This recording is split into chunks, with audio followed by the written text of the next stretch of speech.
Well, welcome to Talking Social Business.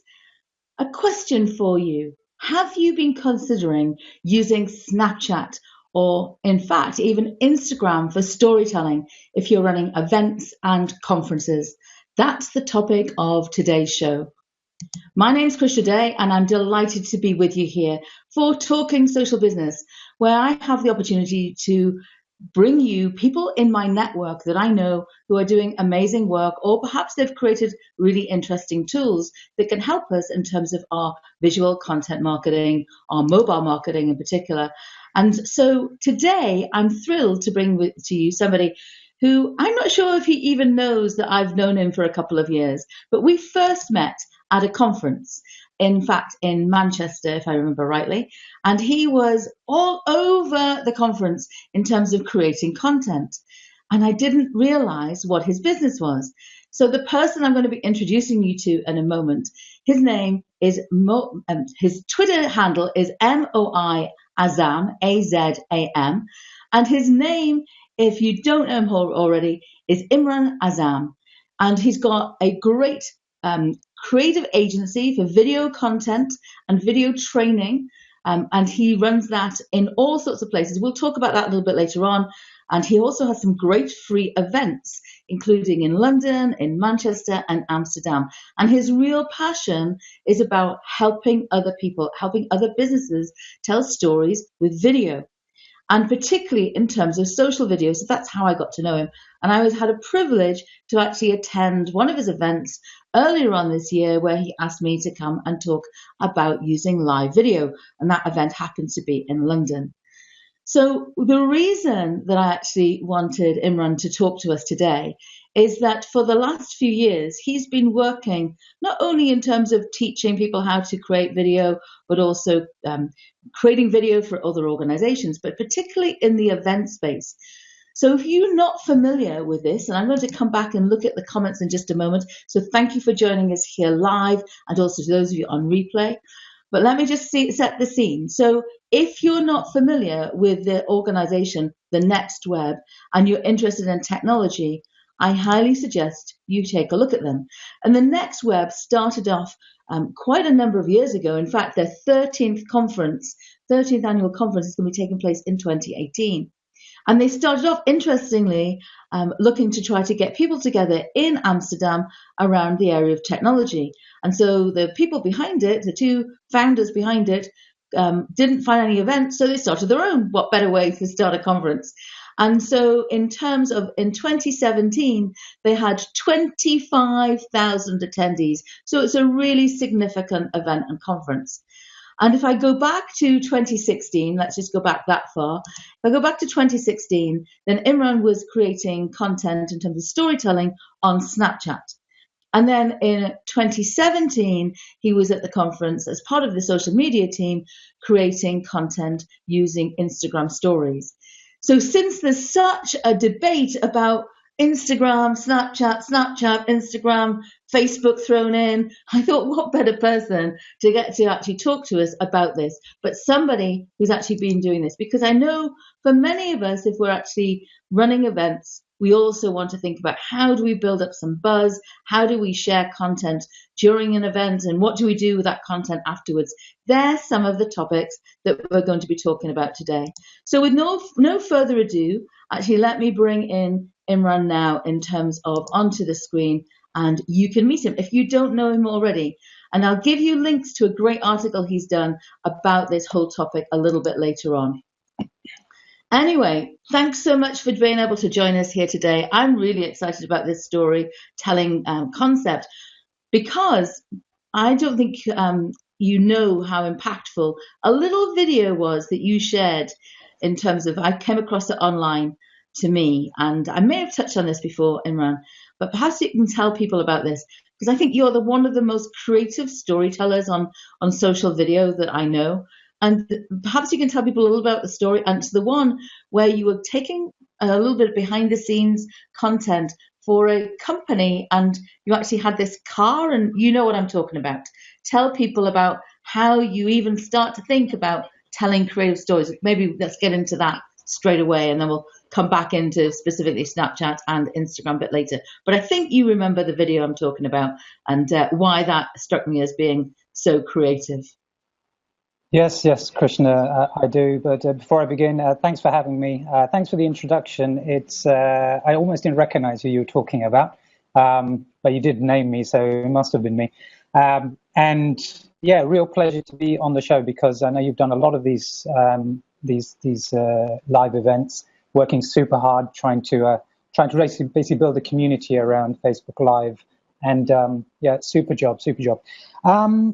Right, so that video that you're talking about, it essentially, for those who don't know, was for a laser manufacturer, industrial laser manufacturer based in the north of England, in Manchester to be specific. And they asked me to come in and to create an entertaining series of videos around the subject of how robust their lasers are.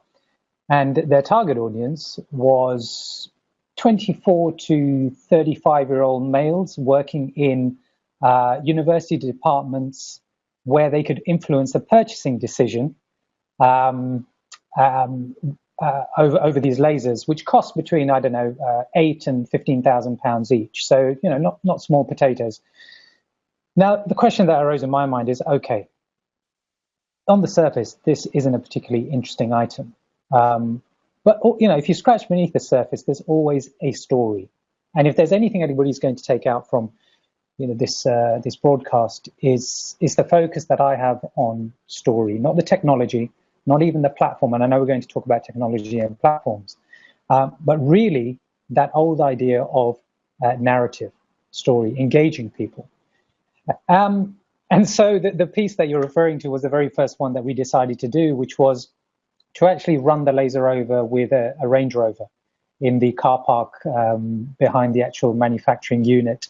It was a lot of fun to do, a little bit hair-raising in that, you know, we had to use one of the director's cars. You know, he wasn't too sure whether or not his car was going to survive or his tires were going to survive. We weren't sure whether the laser was going to survive either. We had to take about 10 of their senior scientists away from their actual commercial work in order to shoot the video.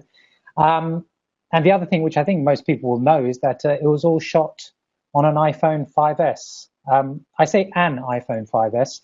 There was one particular shot of the actual laser being run over, which was a couple of smartphones that I borrowed from other people, so that we had different angles of that. But everything else was shot on a single iPhone and edited on that phone and published as well using that. And it was hugely impactful, because although we were not looking for direct sales, more of a case of brand recognition or building brand equity, with that first video, they had an order that was placed for £120,000 of their lasers, which was great, which was the first of 6 videos we produced.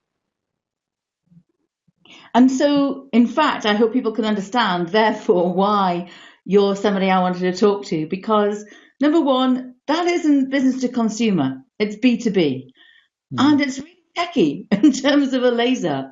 And so people often say, well, how does video, and how would even social video, and how would, you know, mobile content created on, you know, on literally your device that you've got in your pocket actually help in terms of our business? And I think in that little insight, it was actually really entertaining. It was really well kind of storyboarded. And so what for me was like, wow, this guy is talented. And I think that's the first content I had actually seen of yours. And so perhaps what we'll have to do later, you can give me a link or you can post it in the comments, because if that's still available online. But I think that's just a great idea in terms of how you tell stories with your mobile device, which we know that news organizations are doing now, but actually how you could do so and be creative about what could be, I shouldn't say this because it's your client, but could be seen as potentially not a very interesting and, you know, attractive thing to talk about, unless you're really into lasers. Well, actually, just on that topic, I think the greatest challenge for people in your position and in my position when we're talking to businesses, traditional marketers, even some digital marketers, is to move away from the idea of being of broadcasting to people. our communication is no longer one way. It hasn't been for a significant period of time, and it is only going more and more so in the direction of creating conversations. That's really the framework around which a lot of this content needs to be put together. The problem, I think, is that a lot of people who run businesses who have kind of grown up through the analog age are still trying to apply analog methodology to marketing in a digital age. And that in the digital age is all about this kind of thing, two-way communication, in real time, providing a narrative, responding to comments, and essentially putting in the work that's required in order to build relationships. And it's almost like, our online communication should be as closely reflected to the way we behave offline. So if I were to meet you at a networking event for the first time, and I came along and I told you everything about myself and handed you my card and walked away, without using a rude word, because I don't know what the policy is on your broadcast for rude words, Krishna, you wouldn't think I'm a nice chap. But that's not how we act anyway. We all know that, we need to take a genuine interest in other people, hear what their concerns are, what their needs are, have that conversation over time, and then perhaps we'll have people who maybe would like to do business with us. And that's what I like about the whole marketing landscape at the moment. We are no longer trying to manipulate people, or we shouldn't be trying to manipulate people to believe in what we want them to do. Actually, in a connection economy, we can connect with thousands of people, but it only takes 1% of those people to actually want to do business with us for us to be able to build a business. So therefore, we're not desperate, we're not scrappy, we're not manipulating. And that's what I really like about the kind of work that I engage with my clients. Tell us a little bit about your background, because how did you get into video content creation? Obviously, social platforms have been evolving in recent years. How did your expertise get built up, and how did This Is Real, which I think is a great name for a video marketing company and video training company, with real spelled REEL, and it is real in terms of the content you're creating. How did that come about? And then we'll go into some specific tips around Instagram and Snapchat and what your insights have been, particularly around events. So the story around my experience of media goes back about 10, 11 years. In a previous life, I was a qualified wealth manager, regulated financial advisor. And it was part of an organization that offered ethical finance and products. And we had the opportunity of creating a live 6-part live television, 1-hour live phone-in with studio guest television program for a satellite television channel. And I'd really not done anything like this before, but it seemed to me like something that I had an aptitude for. I decided that we were going to undertake some very basic training at the University of Lancaster. And then we went and scripted, we produced, we filmed, we helped with the editing and the promotion. And so what stuck with me from that point was how I felt going through that process. I didn't really think it was anything significant, because obviously that ended and then I carried on. I came to the end of what I consider kind of my involvement with the financial services industry. I felt that I wanted to take a different direction. And in 2010, I established a technology startup in the sharing economy space. So for those who are watching who have heard of Airbnb, where people provide access to their homes to other people, and the platform provides the mechanisms to provide the payment and the safety of doing that. I did something similar with self-storage. So I decided that actually these faceless storage companies that we have in the UK and other parts of the developed world where people were renting space, people could service other people. It was a case of, bringing some kind of social element to this very mundane thing called self-storage. And so I established sharemystorage.com. Now, to bring this back to video, what was clear to me is, as I tried to work out how to market this as a service, was, we're talking now about 2012. And obviously, I can remind people that the internet, the social platforms in 2012, as opposed to today, is almost like night and day. And when it comes to video, there really only was YouTube that was allowing really to post video. That was the video platform. And so I thought, okay, I'm experimenting with all kinds of marketing here. Why don't I use my iPhone 4, not even a 4S, and just stick it on a tripod? Because I thought, well, it does 720p HD content, so how bad can it be? And so I started recording content in order to market what I was doing, and it proved to be quite effective. Now, over the last 3 years, I've transitioned away from my startup, so I exited that, and I established thisisreal.co, R-E-E-L, like you said, and that is a visual/video storytelling consultancy that advises brands, businesses, and not-for-profits in the best way to use social platforms currently and in the future in order to convey their stories so that they can connect with the people that they need to and they want to. So it's been it's like a lot of the stories you hear, like you've done something in the past where you didn't think it was particularly significant, but you enjoyed it.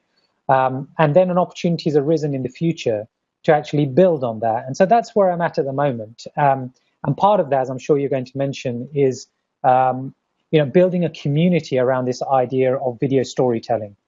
Video storytelling is absolutely crucial to anybody who wants to communicate what it is they do, whether it's for your personal brand, whether it's for your business, whether it's for your charity. It is the only way really to have an impact, because even if you meet somebody in real life, first thing they're going to do before they decide to contact you again is to go online, and if there's a video about you that they can watch, then you can build those relationships. But I'm probably getting ahead of myself, Krishna. Well, why don't we come back to that whole area of community, because you've absolutely done that in terms in a very generous way of actually sharing your skills with by now thousands of different people in, as I mentioned before, in the Netherlands and also in the UK in particular.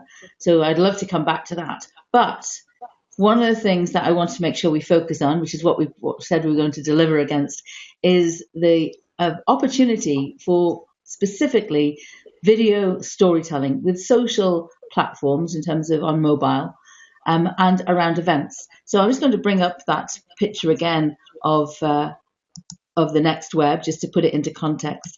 And perhaps you can tell people about how did the collaboration come about in terms of the next web and supporting them, because it's a huge conference. As I mentioned, 25,000 people have attended this year. I know they extended and actually built out a team to actually support them on that. So tell us about the little journey that you've had with them, how that came about, because I know you do regularly do workshops in Amsterdam, so that might have been part of the story. And then we can go into specifically about what you did in 2016 with Snapchat and some best practice tips around that, and then come into Instagram, because I know people are going to be really interested about the kind of things you're doing and the workflow and that you have, because people are often curious about how people tell great stories, and you definitely have an art to tell great stories on video. So tell us about the journey with the next web in the first instance, and then why don't you roll straight into talking about how you then started with Snapchat for them. Well, I'll start with a quote actually from somebody I'm sure many of the people who watch your broadcasts will know, Seth Godin. Seth Godin has this term that he uses, which is to dance with fear. That to eradicate fear from the work that we do is impossible. So you're fighting a losing battle if you're trying to rid yourself of that fear. So really you should dance with it. So why do I mention that? Well, in the context of the next web, I was at a point in the work that I was doing where I really wanted to get my teeth into a large and risky project in order to test my own abilities and also to deliver high quality content using a very prominent platform. And I wasn't looking out particularly for the next web, but I was looking out for such an opportunity. And when I heard about the next web conference, I reached out to a friend of mine who was the ex-editor-in-chief. His name's Martin Bryant. And I asked him, I had a quick look on the conference coverage, and there was no sign of Snapchat, zero sign of Snapchat. So I was put in touch with the head of social over there, a lovely chap called Matt Navarro.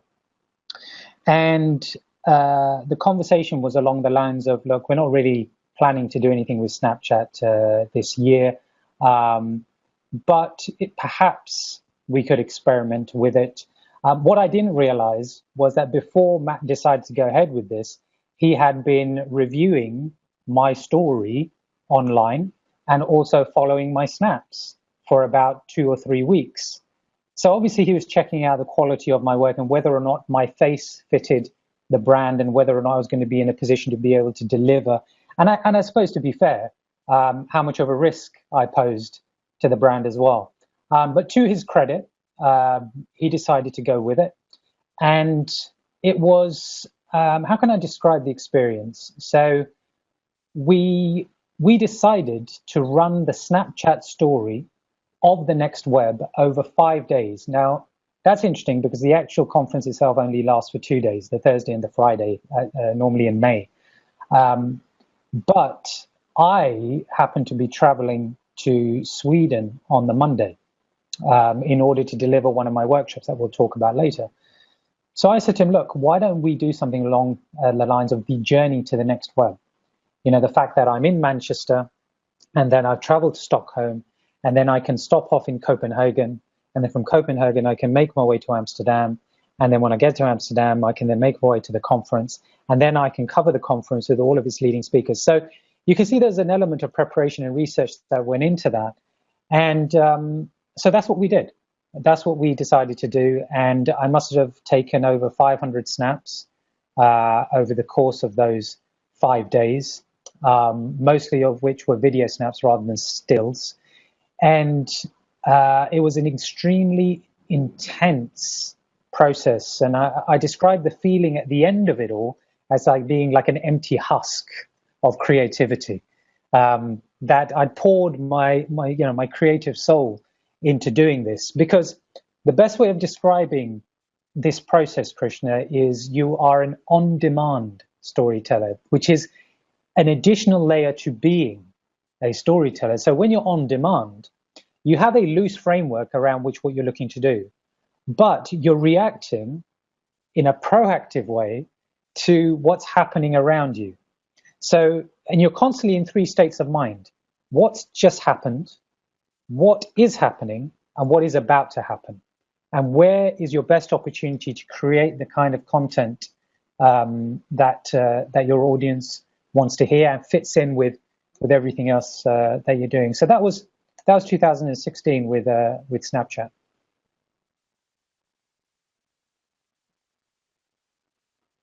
In terms of as you moved forward then into 2017, you actually were in a situation then that you moved into using Instagram. So what was behind, if you can share it, the thinking behind moving into Instagram and stories and using that as a platform? Because I'm sure Matt and the team must have been happy with what you'd done for them in 2016. Why change things up? Why get you to move to a different platform? Well, ultimately, the decision is made by the client, in this case, the next web. We had a discussion around it. He wanted my input and my perspective on whether or not to run with Snapchat or Instagram stories or both. Initially, it was a case of, well, perhaps we can do both. But then it quickly became apparent that the energy needed in order to deliver on one platform properly was really the best way to focus on the project. So then it came down to a straight choice between Snapchat and Instagram, and it was decided that since the feature changes, since Instagram introduced stories, which is obviously an ape of Snapchat, the fact that the Next Web had around 75,000 followers already on Instagram, that it made sense to focus our attention on that platform. And there was greater creative, in some ways, greater creative flexibility to the work that we were doing on Instagram. But it's, if we were to make that decision again, we would look at it afresh. That's what I say to anybody that I'm talking to in terms of business, or anybody looking to use these platforms, is don't get too caught up with the hype. Try and look at which particular platform is best suited to what it is you're doing, both creatively and in terms of the demographic you're looking to connect with. There's two things that have struck me in what you've said.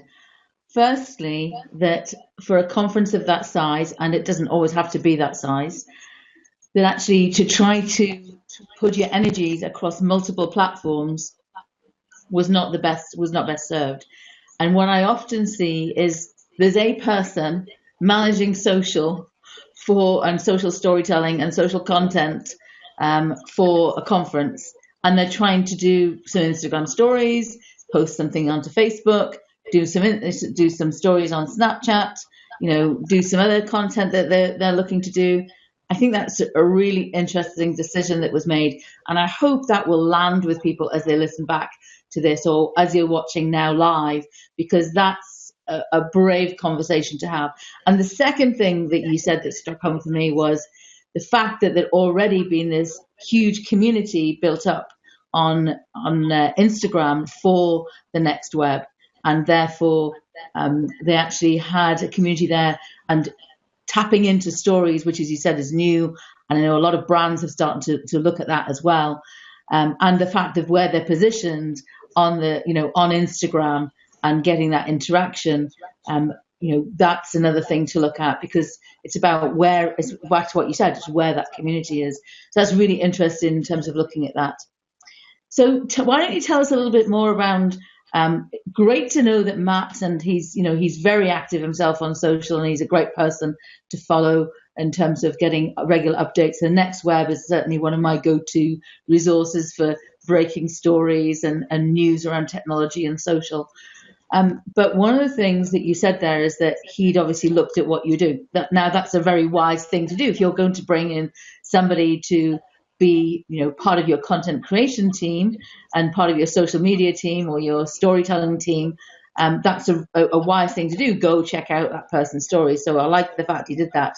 But tell us about what things that you had to take into consideration, because you are now going to be sharing content on behalf of a brand.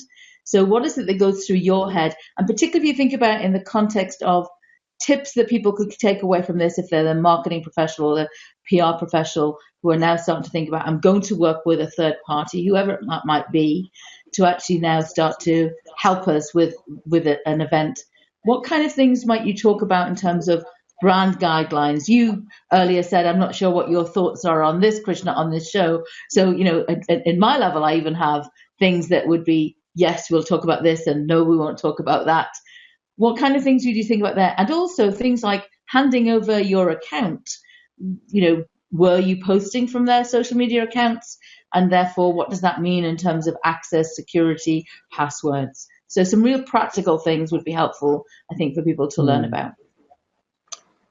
So I'm committed to working with organizations and individuals whose values I respect or am closely aligned with.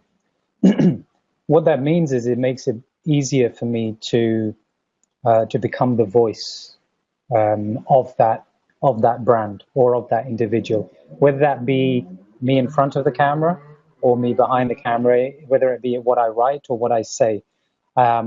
So for me, there needs to be a close alignment between who I am and who I'm working with. And therefore, the conversation around what should be produced, what can be posted, what cannot be posted, becomes an easier conversation to have. Like, for example, I am very keen on super transparency, as in almost like brutal transparency. Warts and all. That's when you really get to know an individual or an organization. That's when you know that they're secure in and of themselves of what they do. Whenever we see anything too polished these days, we think it doesn't come across as authentic, and it perhaps is hiding the reality, or maybe it's exaggerating the truth.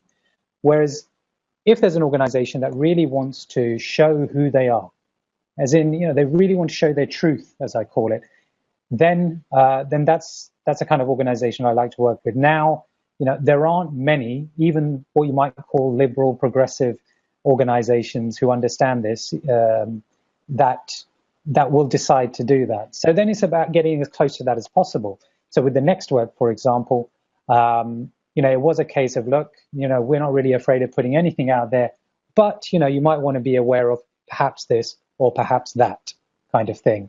Or, there may have been some controversy around a particular incident around a speaker, for example.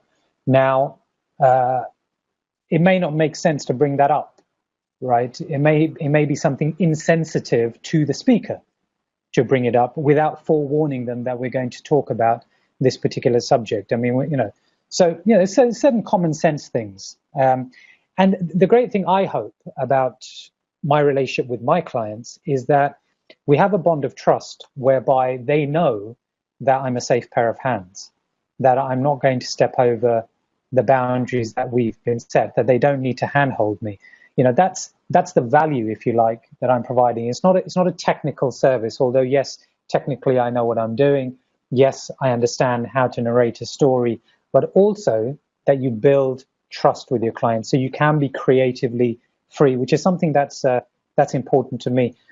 In terms of some of the admin around posting on channels, at the moment it is still a case of being handed over usernames and passwords, right? And logging into the device. Now, interestingly, when we did this with Snapchat the year before, I actually had somebody on hand to help out with some of that posting. So every time she would log in, the way Snapchat was set up back then is I would be logged out, and every time I logged in, she would be logged out. And as long as we were careful, as long as we were with each other, it wouldn't really matter. But obviously, at such a huge conference, you get split up, and it meant that sometimes I would produce a piece of content and then try and post it, but I'd been logged out, and I would lose that piece of content. I would lose that moment. And the same thing would happen with her. And actually, at a crucial moment at the Next Web 2016, when the Snapchat account was being promoted on stage by one of the co-founders of the Next Web, I happened to be close to the stage, and I got yanked up onto the stage in order to talk to these many thousands of people. And what I did at that moment is that I took a selfie video clip with myself and the co-founder with all of those people behind me screaming and shouting, which is like, it's a fantastic piece of content.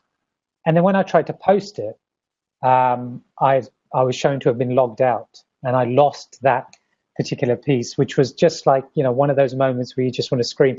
But thankfully, Instagram doesn't have that problem. So you can have multiple people logged into the same account. It doesn't really matter. And if you think about what that means for a conference, a large conference, or maybe one where you have 2 or 3 people, instead of having one person dedicated to one account, well, if you're going to dedicate people to an account, maybe have one person covering one aspect. Maybe one person's actually doing the speakers. So they're hanging around the speakers center, right? The private area for the speakers. Maybe you have somebody else going around talking to people who are attending. Maybe you have somebody else actually going to the different venues and showing what actually is going on. So, and they can all post up to the same account. But at the moment, there's no real way of bringing somebody in without passing on those details. And so what the Next Web have to do afterwards is just obviously change all of the passwords so that I don't have access anymore. That's really interesting in terms of how things went wrong in some ways around that kind of logging in and out, and really interesting to think about managing that and actually how you might do that in terms of, let's say, maybe you have to be stuck with times, but that comes back to, your name of your company. This is real. I mean, this is real, and it's also, whilst it's not always live, although you can do live video on Instagram now in terms of Instagram stories, it is in real time that you're creating that content, and it's actually in the moment. You mentioned about, some, let's say, celebrities, internet celebrities. Tell us about how you manage that, because obviously you're there on behalf of the Next Web. They want to make sure that those people are profiled, and you might want to talk about some of the people that you've met over the couple of years. But again, tell us about how that gets set up. What are some best practice tips actually for making sure you have time with them, because sometimes they're whisked in, they're whisked out, they're in for their keynote, and they're surrounded by people, and then they're off to the next event. Not always do you have them there for the 2 days or 3 days of a conference. So again, best practice tips for how that gets set up and how you might kind of introduce yourself. I saw some footage that you did there with Casey Neistat, which looked like he was on a travelator or something as well. So you kind of were catching him and passing you at that point in time. Yeah. So there is an art. I suppose with many things, there's an art and a science to dealing with kind of people who have very little time on their hands. And I'd be lying if I said that everything that I planned went to plan. So going back to 2016, where Gary Vaynerchuk, Casey Neistat, Robert Scoble, I mean, these are huge figures in the digital realm. They were coming as keynote speakers. And it was a case of knowing what their schedule was, making sure that the person who had brought me in, i.e. Matt and Navarra, was clear about how I was going to approach dealing with high-profile individuals. Now, of course, he needed to be satisfied that I'm the kind of person who knows how to deal with high-profile individuals, so that, otherwise I wouldn't get anywhere near them. But that being the case, okay, so what is it I'm going to do? How aggressive can I be in trying to find time with them? And just being in the right place at the right time and taking the opportunity when it arises. So when you're in a networking scenario, this is probably the best kind of analogy that I can give. When you're in a room where you're networking and you see somebody that you want to talk to, and they're just fully engrossed in a conversation, you kind of hang back because you don't want to be seen as overtly keen. But then over the course of time, you get closer and closer so that you can get noticed because you're getting impatient. And now you do seem overtly keen. And then there's a break in the conversation and you can perhaps make an attempt at starting your own. It's similar to when you're dealing with these speakers. They know what they're there for. Yeah, that's the thing. They know that there are going to be claims on their time. The fact that you're officially with the Next Web helps. The fact that they understand the value of the work that you do helps enormously. So as soon as you say to some of these people, well, I'm heading up Snapchat, I'm heading up Instagram stories for the Next Web, I am the representative. They understand that they're talking to a captive audience, and that whilst they've come here to talk to the 10,000 people or the 5,000 people who are in the actual venue itself, they know that the online audience is potentially 20, 40, 50-fold that number. So they're not stupid. So as soon as they know who you are, it's a case of building that rapport as quickly as possible, and then doing whatever it is you need to do. And so that happened with Casey Neistat, it happened with Gary Vaynerchuk and Robert Scoble. They were all super keen to actually do stuff together. We even got a shout out on Gary Vaynerchuk's channel too, where he's got a significant number of followers. To give you an idea of what went wrong, because I can know how these conversations can sound to people watching, which is, that somehow I might be super talented at creating this content, but actually that's not the case. It was simply a case of doing the preparation beforehand and the research, understanding the layout of the venue, when the people were speaking, where they were going to be, what route they were likely to take. So that just essentially is just doing a bit of homework. And then having some ideas around what we can do. So one of the ideas I had was to do like giveaways on Snapchat. So, and these would be for the people who attended. So I bought some clear acetate sheets and a red marker. And all of the well-known people that I met, I asked them to sign one of these with a message. And then we were going to give these away as prizes to people through our Snapchat channel. We'd ask them to meet us somewhere or to send us something or to answer a question. And, you know, we would create great content off the back of that. The problem is that I had about 5 of these signed by Gary Vaynerchuk. I think a couple signed by Robert Scoble, who is obviously huge in VR and AR. And I left them on a tram in the middle of Amsterdam on my way back from day one. So I was unable to do the actual giveaway. So this is what I mean. We can do the planning, we can do the preparation. You know, I've made plenty of mistakes along the way. I continue to make those mistakes, but it's a case of just realizing that you just continuously have to move forward with that momentum. That's interesting, and thank you for sharing that you don't get things right all the time. But it's really intriguing to understand the planning and the preparation that goes into it, which then makes it look spontaneous. But there's a lot of planning and preparation.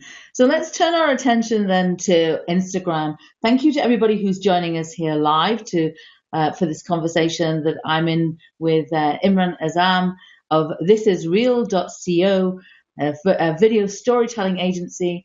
And particularly in terms of we're focusing on Snapchat and Instagram stories for storytelling at events and conferences because of the work, particularly just highlighting one particular project that Imran has done, which is working with the Next Web. And if you're not familiar with the Next Web, check out their events, their conferences. They even have a startup space, technology startup space in Amsterdam as well. 25,000 plus as the number of attendees that were at their conference in 2017. And they did a great write-up about what their takeaways were from the social reach they got. And again, after the show, I'll put that into the post, so you'll be able to read that.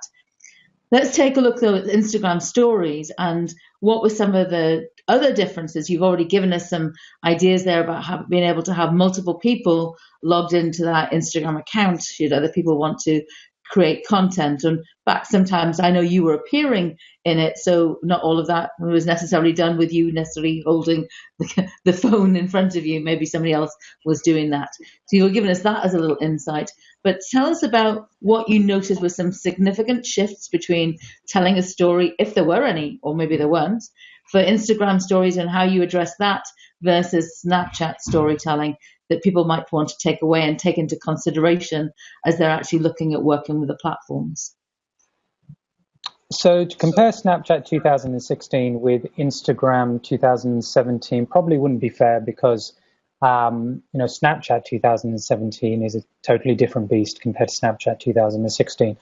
Now, people watching this may have some experience of Snapchat or very little experience of Snapchat or may not even have an account.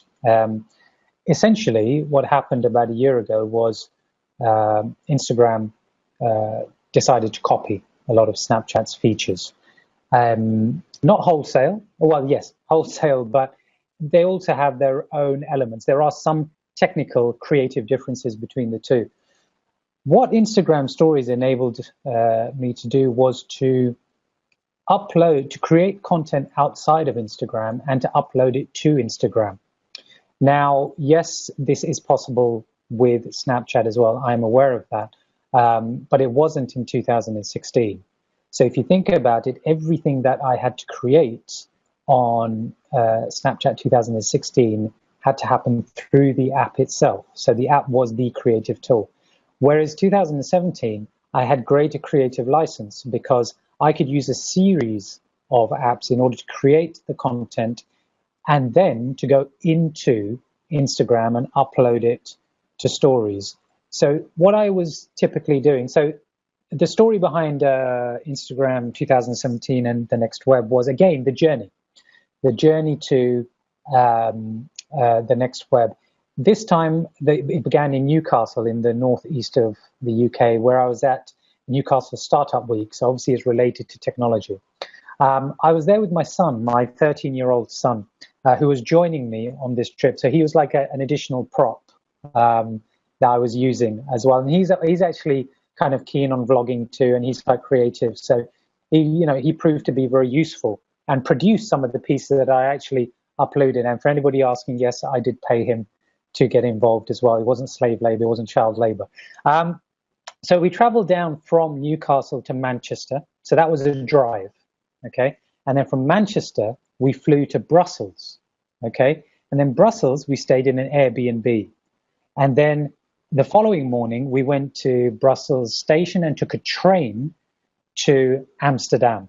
And then once we got to Amsterdam, we jumped in an Uber we jumped on a train to the central station, and then in an Uber to our hotel, and then to the conference itself.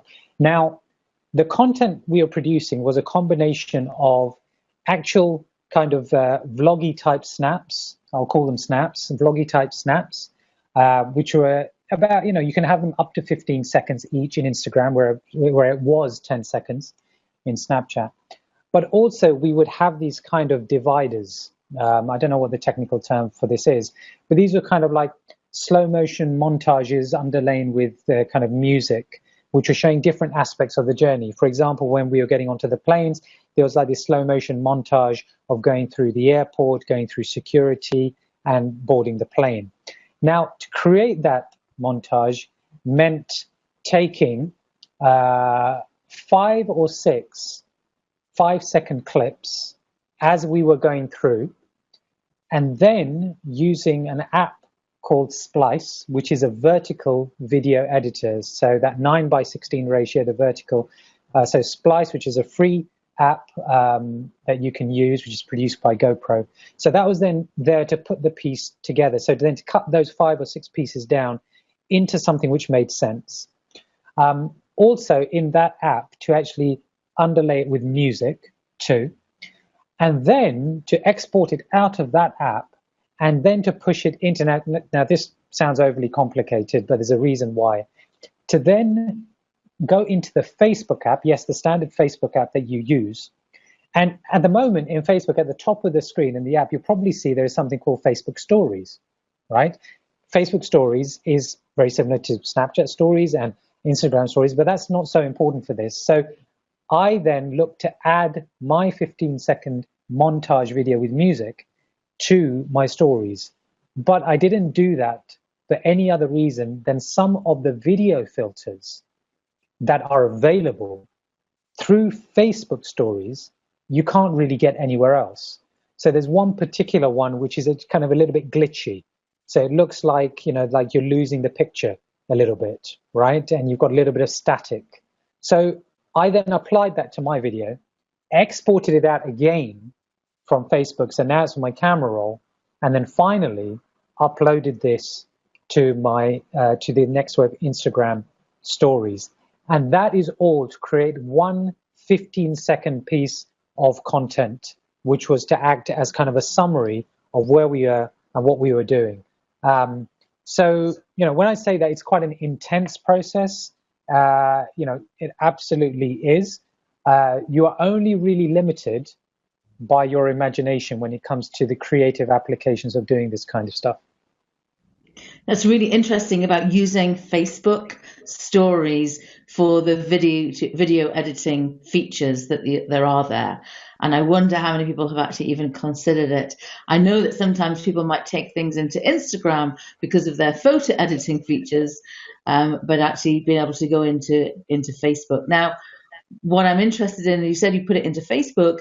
Did you actually post it to your own story privately, or did you just bring it into your camera roll to be able to then move it into the next part of the process?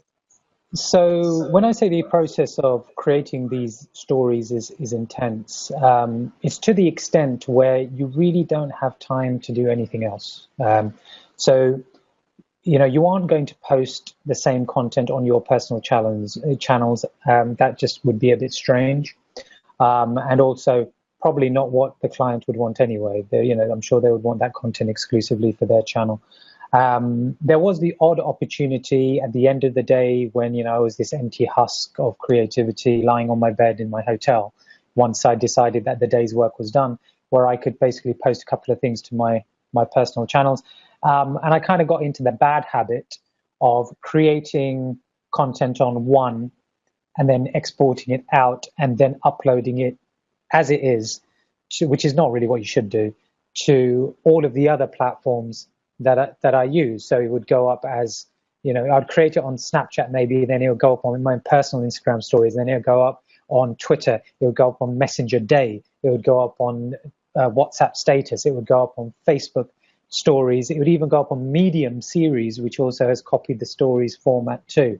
But yeah, no, I wouldn't really push it there. But I've just touched on something that I did want to talk about, which was, the ubiquity of these vertical storytelling platforms. Now, for anybody who's not aware of this, all of those things that I mentioned, so your Messenger app now allows you to create stories in a similar way to Snapchat, as does WhatsApp, as does your Facebook app on your phone, as does Medium, as does obviously Instagram. They all allow you to do very, very similar things where, on your mobile, with this format here, the vertical video format, you can then tell those stories to people. Now, what's really interesting when I've been doing this is that I have different people who engage with that content on different platforms. So, for example, the people on WhatsApp are not the same people as Messenger, who are not the same people as Instagram. Now, there is some overlap, maybe 20, 30%, but it's different. It's different on each of these platforms. And it's really too early to say, which of these are being effective, because, we've only got so much time to be able to focus, right? And to be able to do all of these and all of these platforms isn't really what I preach. I suppose I was just testing the waters with it, but since then I've really cut down and I just focus maybe on one or two. So the question that I want people to ask themselves when they're listening to this is, are they focusing on the platforms unnecessarily over and above their ability to continuously create the narrative about what it is they do? And that's obviously far more important. And are they playing the long game or the short game? The days of the short game, I believe, are gone. Gaming the system, getting short-term gains, these things really do, if they do work, which I don't think they do anymore, they will work in the short term. Playing the long game, i.e. building trust with people, pretty much what you're doing, Krishna, which is putting out really good, solid content over and over and over again, accepting invitations from people like myself to speak at events, even though, I'm unable to kind of like pay a speaker's fee, in order for people to come along, and taking those opportunities. That's how you build those relationships. And so I'd like people to think about that, because that's really where social is going to benefit. If you really think you're going to be able to pour money in order to get, times 2, times 3 out, you're probably going to be disappointed. Well, you just touched there in terms of something we talked about earlier on, also about community and building a community around that content and being generous. And you've been very generous in your time. We'll have, I don't see any questions coming up from the audience at this point in time. I think you've just got them intrigued with all the tips that you've been able to give, and particularly in terms of thinking about how you plan a story out. There's only so much that we can cover in terms of on today's live stream. I'd love you to tell people about how the smartphone, in fact, it's called The Art of Smartphone Filmmaking series came about. And that's the one that you were just referring to then, that I was fortunate to be able to attend. You've had some terrific subjects you've been covering. In fact, I think Instagram and Snapchat and storytelling is something you've got coming up in the next one. But tell me about how that came about and how they can get involved, because you have hundreds of people that come to those events. And I mentioned earlier that they're in Manchester, they're in Amsterdam, they've been in other locations too, and they've also been in London, but they're kind of the 3 hubs that you're working with at the moment. And what people can expect if they come along, because it was an action-packed and full on evening. The time that I was there, it was some really, really good content. Well, that's very kind, Krishna. That was partly to do with the energy that you provided in the room, I think. Okay, so the art of smartphone filmmaking, it's not as pretentious as it sounds, for those for those of you who think it might come across that way. About 2.5 years ago, I was stood in a queue at a conference in a circus tent in Paris. It's called We Share, and essentially it was around the idea of the sharing economy. I was in a queue for lunch, and somebody was behind me, and I just happened to, we happened to catch each other's glance. And I thought to myself, I recognize that person, but I don't know who they are. Anyway, we got talking, and it was basically one of those moments where you're connected on social media, but you've never really met in real life. So that explained that. And she happened to be the international product manager for meetups.com. Now, for those of you who don't know, meetups.com is a social network for people to create events of common interest. A little bit like Facebook groups, but really just focused on that particular aspect rather than anything else. And it has, I think, about 25, 30 million users, predominantly in Western Europe and the States, I believe. So I started talking about the fact that, I create this content using smartphones. And, well, she said, look, I think that's pretty cool. Why don't you create a meetup around this? I think people would be interested. And she said, look, I'll give you 6 months, I'll give you 6 months free on the platform, if you agree to do it. I think it's really cool. So when I got back to the UK, I decided that I was going to run this in Manchester. Now, I didn't really know what to expect. I thought, maybe there's a few niche people in the filmmaking world who would be interested in doing something like this. And at the first event, 50 people turned up. Now, that was quite significant because I didn't really do much in the way of marketing. And we had a really good time. But what I learned from that first one was that actually I wasn't particularly happy doing all of the talking. Actually, I wanted people to feel inspired. I wanted people to want to come back. I wanted people to feel part of a community. And so I quickly switched from the 80-20 split being me, 80%, 20% being the audience, to reversing it to 80% about people and 20% about me, basically taking myself out of the equation as quickly as possible and giving people the opportunity to dance with their own fears and to learn some new storytelling skills. And even to myself, it began with a view to helping people technically. And then over the course of time, these 2.5 years, it shifted towards very much being about helping people to understand what it means to tell story, how to become a better storyteller, how to do this in the form of video. And just to give you some statistics, currently we've built up a membership of over 5,000. I've run more than 30 of these events. I've run them in about 10 or 15 different cities across the UK.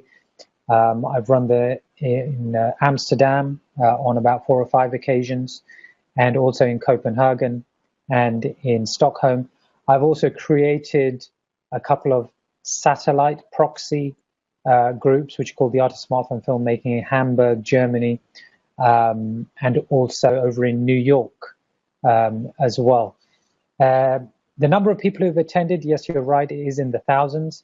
The events have always been free. On 1 or 2 occasions, in order to cover my travel expenses, I've asked people to donate if they want to donate, if they've seen value in it, and happily they have. And really my motivation, if you like, around this is to pass on the skills that I have. Now, for many people, they'll understand that, that's what you might call an abundance mindset. For other people who perhaps I unfairly would say have a scarcity mindset, would think that's a very strange thing to do, to give away your secrets.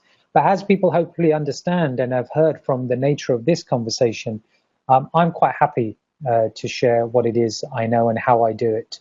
I do have kind of this idea that, when you share what it is more comes back in your direction. And that isn't some kind of woolly lefty, spiritual kind of perspective on on what it is I do. Although there are some elements to, I suppose, my spiritual perspective, it is simply, I think, a fact that when you give, when you share, when you help people, naturally, people are inclined to want to help you, and that's always been the nature of business. Even if you're a hard-nosed capitalist, when you are involved in business, when you put yourself out there, when you build those relationships, you add value to other people, it makes it easier to ultimately do business. So yes, there is you just reminded me, I've reminded myself while talking of something.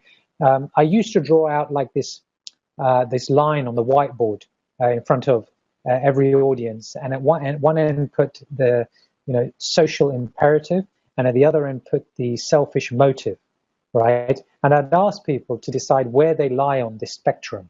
And obviously it depends upon what it is you're doing, but I asked them to consider it in the world of business. And you'd assume that many people would put themselves towards maybe the selfish motive. And maybe if you're kind of the Gordon Gekko of this world, or you've watched Glenn Ross, or any of these kind of movies, you would be towards that end where it's dog eat dog, cutthroat environment. But that isn't the case anymore. And a lot of people see themselves more towards a social imperative. Yes, there is still a selfish motive. Yes, I understand that by helping 100 people, that maybe one or two of those people may want to actually use me for commercial services that I provide. But that's a byproduct of actually genuinely looking to help people with what their issues are.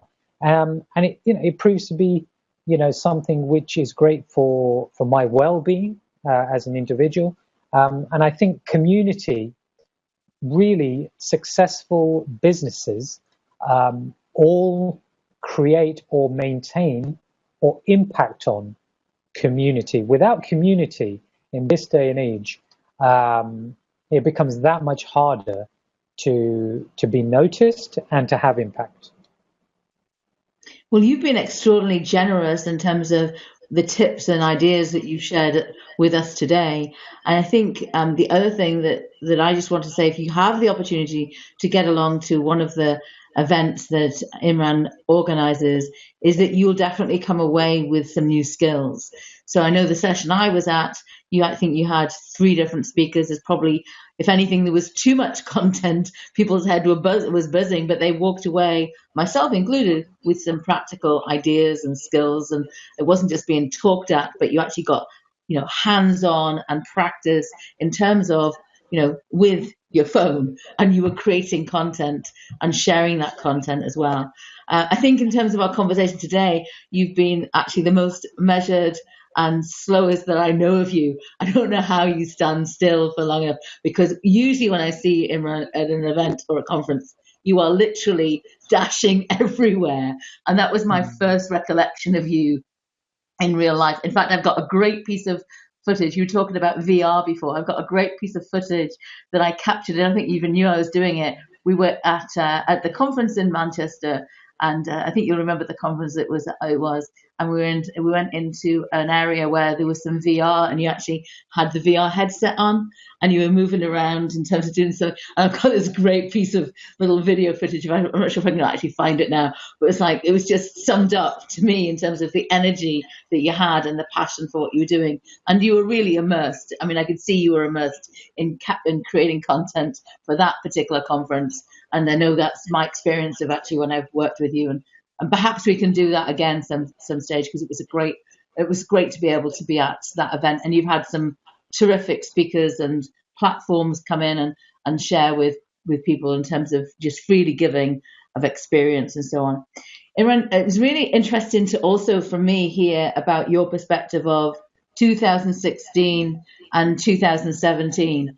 I think I need to have you back about 2017 and 2018 in terms of, because it's interesting to think about how you're creating content and what you're noticing those changes are in terms of going forward. But in the meantime, I'm sure people will be wanting to get in contact with you, perhaps if nothing else to see that great example that we talked about at the beginning in terms of the video for that laser company. and the creativity and how that one little video turned into huge revenue. It may not be huge for them, but for many people, it'd be huge, significant sales in terms of that video that was created just with the phone, through to perhaps attending events or other things. So, what's the best way for us to connect with you, and where do you like people to go to find out more about the work that you do? Okay, so I am. What's the best way? You could try at MOIAZAM. So that's Mo I Azam, and that's my handle for Snapchat. It's my handle for Instagram, and it's my handle for Twitter as well. So I'd encourage anybody really to find me on those platforms. Feel free to connect with me on LinkedIn as well. Facebook too. You'll find you'll find my details there. thisisreal.co is a page that you may want to look at. The Art of Smartphone Filmmaking Facebook group, which is not massively active at the moment because I only set it up recently, but still has around 250 people on it. That's somewhere else that you may find some interesting resource and be kept up to date. And if you go to thisisreal.co/newsletter and pop your details in there, then you can kind of keep abreast of the events that I'm running. Just in terms of those events, if you are interested in coming down, we're normally limited to about 100 seats, maybe 120. And the seats do go very, very quickly. So if you do see a notification around that and you are keen on coming, just a polite notice to try and RSVP as soon as you can. And everything that I do at these events, at the Art of Smartphone Filmmaking, is around visual storytelling. So over I look to get in expert speakers like yourself, Krishna, who can add some real value to the audience. We've done events on VR. And moving forward, I'm sure there are going to be other opportunities to do this as technology changes. So, yeah, hopefully that gives people a number of options as to how to get in touch. So I just want to say thank you in terms of to everybody who's been here watching and sharing. So they've been very generous in terms of sharing to their own communities. And we hope that you get value out of actually having been with us live or watching the replay. But Imran, you've been really, really generous with us in terms of your time. You've spent a lot more time than I'd actually even anticipated that you would. But I think your insights of some things, I actually want to go back and re-listen to this because you've got some really interesting tips for people who are actually looking at using storytelling on Snapchat or Instagram, or in fact on any social platform in terms of with video, just how you talk us through your workflow, the ways that you're using the apps, and also the planning, that actually all of that planning that makes it look spontaneous. It's quite amazing. And all those tips about how to work with the inverted commas celebrities, whoever they may be as well, building that in. Been terrific to have you with us here today. And do go over to thisisreal.co. It's actually a brilliant domain. It won't be forgotten. It's just terrific in terms of REEL. Of course, that's all be about in terms of video. So if you're interested in smartphone video storytelling and those events, check out the website over there as well. So just as we wrap up in terms of, as you know, here in terms of if you've been with me before, you know that you actually can find lots of other resources to do with live video, to do with social business, to do with mobile marketing. And if you've got questions, of course, go back to Imran. And if you've got questions for me, then you can definitely find me easily online at krishna.me. And if you've got a specific question you want to have addressed, you can actually schedule some time into my calendar there at krishna.me/meeting. I hope today has actually been of assistance to you in terms of taking your content creation with your mobile devices for events and conferences to the next level. Do let us know in terms of how you get on. The best gift that you could give to Imran and myself would be to let us know if there's been one or two ideas that you've been able to take forward that actually you've been able to implement, and share with us that video. We'd love to see that. And if you've got questions, but we also appreciate you sharing the knowledge, that's been shared today by Imran in the conversation today in terms of back into your teams to help you be better at content creation. And that could be for marketing, it may be for social selling, it may be for employee engagement inside your enterprise, it might even be for crisis management. Just take one or two ideas. What can you adopt, adapt, and actually apply into your organization to help you be more effective in terms of your content creation with mobile devices? And specifically today, we've been talking social business. My guest has been Imran Azam of This Is Real. Thank you, everybody, for joining us. Thank you particularly in terms of to Imran. And we hope that you actually can let us know about how you take some of the ideas and put them into practice in your organization. Thanks, everybody. We'll see you next time on Talking Social Business.